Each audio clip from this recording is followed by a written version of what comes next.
Picture this. The Bronx, a place where salsa music usually battles it out with reggaeton, suddenly became the unlikely stage for a political circus. The ringleader? None other than the Donald himself, back with his signature brand of fiery rhetoric and questionable tan. Now, some folks might think a Trump rally in the birthplace of hip-hop is like trying to sell ice to Eskimos, a tough crowd to say the least. But love him or loathe him, the man knows how to put on a show. And boy did he deliver. The atmosphere? Electric. Like a family reunion where half the relatives are spoiling for a fight. You had your die-hard MAGA fans decked out in enough red, white, and blue to make Uncle Sam blush. And then you had the counter-protesters, a diverse bunch united by their shared belief that Trump's brand of politics was about as welcome as a skunk at a picnic. On one side of the park, you had the Trump faithful chanting USA, USA with the fervor of a World Cup final. They hung on his every word, every exaggerated claim, every jab at his opponents. It was like watching a revival meeting, except the only thing being worshipped was the almighty dollar and the promise of a return to some vaguely defined greatness. I wandered into the crowd, trying to blend in with my best aw shucks. I love apple pie grin.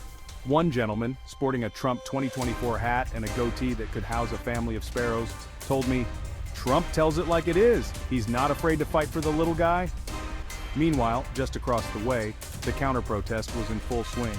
They waved signs that ranged from the politely dissenting, "We disagree," to the creatively profane, I can't repeat them here, but let's just say they involved tiny hands and a certain Russian leader. "This is our home, and we won't stand for his hate," a young woman with a megaphone shouted. "We're here to show him that the Bronx will never be Trump country."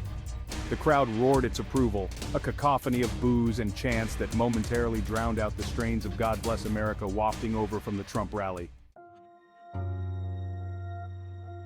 It was like two parallel universes had collided in Crotona Park that day. On one side, you had folks convinced that Trump was the answer to all their problems, a modern-day messiah here to drain the swamp and restore America to its former glory. On the other, you had people who saw him as a threat to democracy, a demagogue who thrived on division and fear-mongering. And caught in the middle? Well, that would be the bemused residents of the Bronx, probably just wishing they could get back to their dominoes and pastelitos in peace. Because let's be honest, this wasn't really about policy or ideology, it was about something much more primal, identity. The need to belong, to be part of a tribe, even if that tribe is united by nothing more than a shared hatred of the other side. Section 4, Freedom of Speech and Other Circus Acts. Now I'm all for freedom of speech, it's the bedrock of any democracy worth its salt.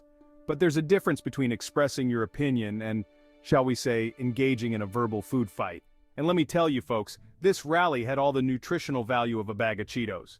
There were moments when the shouting matches between the two sides got so heated, I thought they might spontaneously combust.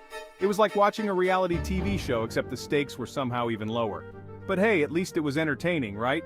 In these politically polarized times, who needs actual dialogue when you can have people yelling at each other in a park? It's practically become a national pastime, like baseball and complaining about the government. Section 5. The punchline is America. Look, I'm not naive.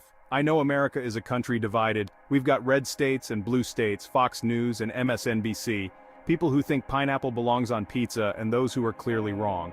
But watching those Trump supporters and counter-protesters go at it in the Bronx, I couldn't help but feel like we're missing the bigger picture. We're so busy yelling at each other, we've forgotten how to listen. And that, my friends, is the real punchline. The joke, as they say, is on us. Because in the end, we're all stuck on this crazy ride together, whether we like it or not. And maybe, just maybe, if we can learn to laugh at ourselves a little, to find some common ground amidst the chaos, we might just make it out of this thing in one piece. But hey, who am I kidding? This is America. We're doomed.